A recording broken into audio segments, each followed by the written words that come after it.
नमस्कार, आप देख रहे हैं शहर का सबसे लोकप्रिय चैनल हिंद बिहार। आगामी लोकसभा चुनाव 2024 को लेकर आज जिलाधिकारी डॉक्टर नवल किशोर चौधरी ने संबंधित अधिकारियों के साथ नामांकन प्रक्रिया व चुनाव को शांतिपूर्ण माहौल में संपन्न कराने को लेकर समाहरणालय के समीक्षा भवन में बैठक की। इस बैठक में जिलाधिकारी ने अधिकारियों को कई दिशा निर्देश भी दिए। वहीं आज से भागलपुर, किशनगंज, कटिहार, पूर्णिया और बांका में नामांकन भी प्रारंभ हो चुकी है, जिसकी तैयारी पूरी कर ली गई है। जिलाधिकारी ने बताया कि इस नामांकन की अंतिम तिथि 4 अप्रैल है। आइए सुनते हैं भागलपुर के जिलाधिकारी डॉक्टर नवल किशोर चौधरी ने क्या कुछ कहा। अभी की बैठक सभी कोषांग जो खास करके निर्वाचन कार्य में लगे हुए हैं उनके सभी पदाधिकारियों एवं वरीय पदाधिकारियों के साथ थी। और आप जान रहे हैं कि आज से नोटिफिकेशन भी हो गया है, आज से नॉमिनेशन भी शुरू है जो अभी 4 अप्रैल तक चलेगा।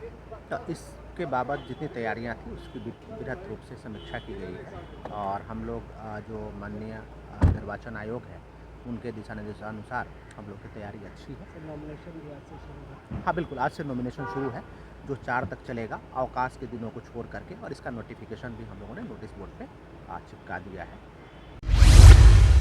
भागलपुर में मतदान करने वालों की संख्या ज्यादा से ज्यादा हो, इसको लेकर नगर निगम भागलपुर द्वारा स्वीप के अंतर्गत आज जयप्रकाश उद्यान सैंडविच कंपाउंड मैदान में मतदाता जागरूकता कार्यक्रम का आयोजन किया गया, जिसमें लोगों को अपने वोट के अधिकार के बारे में बताया गया और आगामी चुनाव में मतदान कर अपनी भागीदारी देने की बात कही गई। यह कार्यक्रम के दौरान जिलाधिकारी, नगर आयुक्त, डीसी, एसडीएम के अलावा कई पदाधिकारी मौजूद थे। जिलाधिकारी ने कहा कि अगर स्वास्थ्य कर्मी व सफाई कर्मी हम लोगों को स्वस्थ रखने का काम कर रहे हैं तो उन्हें जागरूक करने का काम हम लोगों का है। आपको मैं अवगत कराना चाह रहा हूं कि जितने भी स्वच्छता कर्मी यहाँ उपस्थित हैं, इन सभी के कारण से हम स्वस्थ हैं और स्वच्छ हैं। तो मैंने इन सभी को ये जिम्मा दिया है कि आप तो अपना वोट डालेंगे ही, साथ ही जिन मोहल्लों में सफाई करते हैं, उनके जिन घरों में सफाई करते हैं, जिन घरों के पूरे कचरे को, साथ ही उनके गंदगी को हम साफ़ करते हैं, उन घरों को भी हम जागरूक करें कि वोट डालें।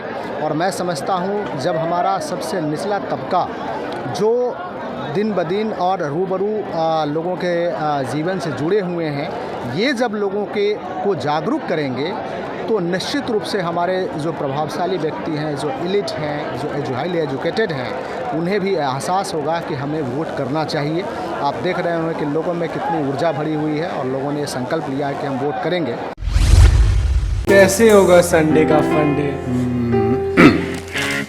GR7 चाय अपनों के लिए ढेर सारा उपहार GR7 चाय के साथ। भागलपुर के औद्योगिक थाना क्षेत्र अंतर्गत एक टाटा मैजिक के तहखाने से 335 बोतल अवैध अंग्रेजी शराब को पुलिस ने बरामद किया है। वहीं इसको लेकर एक अभियुक्त को भी हिरासत में लिया गया है।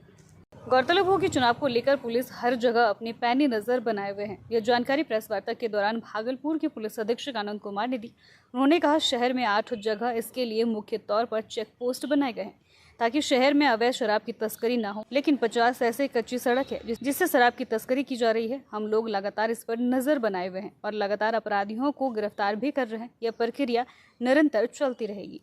चुनाव के मद्देनज़र भागलपुर पुलिस के द्वारा लगातार शराब के खिलाफ कार्रवाई की जा रही है, क्योंकि शराब एक महत्वपूर्ण कारक होता है जो कि स्वच्छ मतदान को प्रभावित कर सकता है। और इस कड़ी में एक बड़ी सफलता भागलपुर पुलिस के औद्योगिक थाना क्षेत्र के द्वारा की गई है, जिसमें कि एक टाटा मैजिक जिसके अंदर तहखाना बना के 331 लीटर शराब ले जाई जा रही थी, उसमें एक एक्यूज विनय की गिरफ्तारी की गई है। और इसमें एक टाटा मैजिक गाड़ी भी बरामद हुई है और जो एक्यूज़ है वो समस्तीपुर का रहने वाला है। और इसमें हमारी एक विशेष टीम लगातार उससे पूछताछ कर रही है, जिससे कि हम लोग उस पूरे कड़ी का बैकवर्ड और फॉरवर्ड लिंकेज भी इस्टेब्लिश करने का प्रयास कर रहे हैं। और उस पर भी पुलिस की लगातार कार्रवाई चल रही है। और इस पूरे जो सप्लाई चेन है, इसमें जितने भी लोग हैं उनकी भी गिरफ्तारी यथाशीघ्र सुनिश्चित की जाएगी। जिला निर्वाचित पदाधिकारी सह जिला पदाधिकारी डॉक्टर नवल किशोर चौधरी ने आज समीक्षा भवन में मीडिया को संबोधित करते हुए आगामी लोकसभा चुनाव 2024 को लेकर कई दिशा निर्देश दिए। उन्होंने कहा आगामी लोकसभा चुनाव को लेकर आज से नामांकन प्रारंभ हो गया है। यह नामांकन 4 अप्रैल तक चलेगी। साथ ही उन्होंने बताया कि भागलपुर में 23,30,678 मतदाता हैं और मतदान के लिए 2,234 मतदान केंद्र बनाए गए हैं, जिसमें 6 सहायक मतदान केंद्र व 12 चलंत मतदान केंद्र बनाए गए हैं। वहीं उन्होंने कहा कि महिला वोटरों की संख्या जहां 888 थी, वहीं 920 हुई है। जिलाधिकारी ने कहा कि जनता अपनी ताकत दिखाएं, घर से निकलें और मतदान करें। तभी उनका हक उन्हें मिल पाएगा। साथ ही वरीय पुलिस अधीक्षक आनंद कुमार ने कहा कि सुरक्षा के पुख्ता इंतजाम किए गए हैं। इसको लेकर हम लोगों ने लगातार छापेमारी का कार्य प्रारंभ किया है। वहीं उन्होंने यह भी कहा कि अगर चुनाव के दौरान किसी तरह की आपत्तिजनक पोस्ट या फिर कार्य में बाधा करते हैं तो उन पर कानूनी कार्रवाई की जाएगी।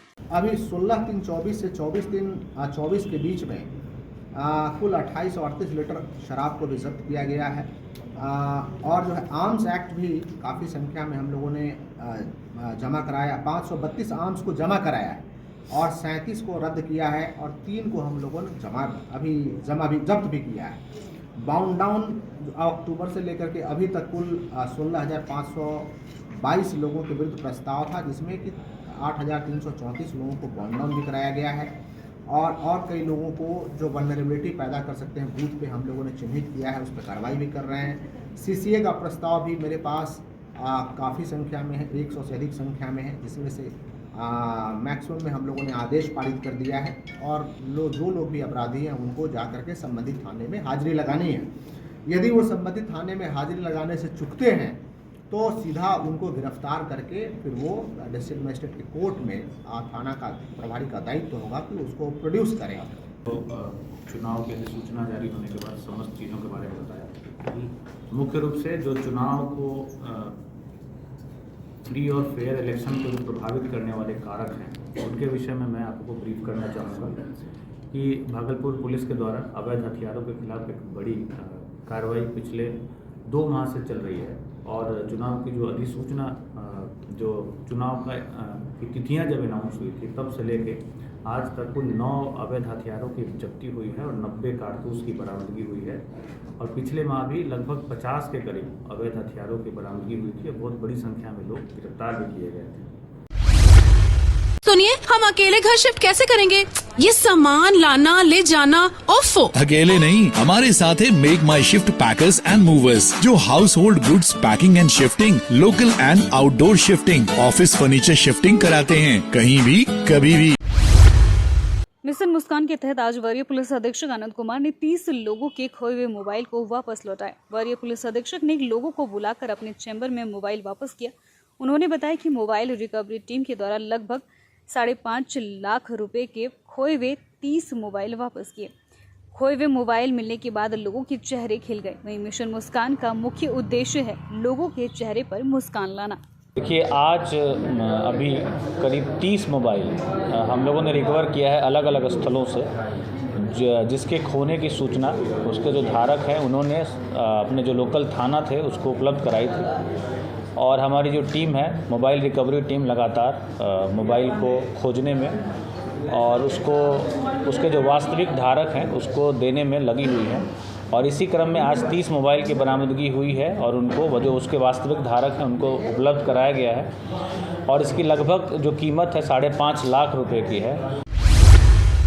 भागलपुर के औद्योगिक थाना क्षेत्र से 25,000 के इनामी सनीचर मंडल को पुलिस ने नाटकीय अंदाज में गिरफ्तार कर लिया। यह जानकारी भागलपुर के वरीय पुलिस अधीक्षक आनंद कुमार ने दी। उन्होंने कहा कि सनीचर मंडल का आपराधिक इतिहास है। कुख्यात अपराधी सनीचर पर हत्या, लूट, आर्म्स एक्ट के साथ साथ कई केस दर्ज हैं। उन्होंने कहा भागलपुर पुलिस के लिए यह बड़ी उपलब्धि है। जो टॉप 10 अपराधियों की जो सूची है भागलपुर जिला के, उसमें एक सनीचर मंडल है जो औद्योगिक थाना क्षेत्र का रहने वाला है और 25,000 रुपये का इनामी भी है। उसको हमारी जो DIU की टीम है और जो लोकल पुलिस है उसके साथ जॉइंट ऑपरेशन में उसकी गिरफ्तारी हुई है। इसके ऊपर कुल 4 कांड पूर्व से दर्ज हैं, जिसमें कि मर्डर के कांड है, आर्म्स एक्ट के कांड हैं और रंगदारी के कांड हैं। और इस प्रकार भागलपुर पुलिस के द्वारा जो बड़े अपराधी हैं उसके खिलाफ जो कार्रवाई चल रही है और उसी कड़ी में यह एक बड़ी सफलता है और यह कार्रवाई आगे भी चलती रहेगी। आप देख रहे थे लोकप्रिय चैनल हिंद बिहार। ऐसे ही प्रमुख खबरों के लिए चैनल को YouTube पर सब्सक्राइब करें एवं Facebook, Instagram, Twitter पर भी फॉलो करें। धन्यवाद।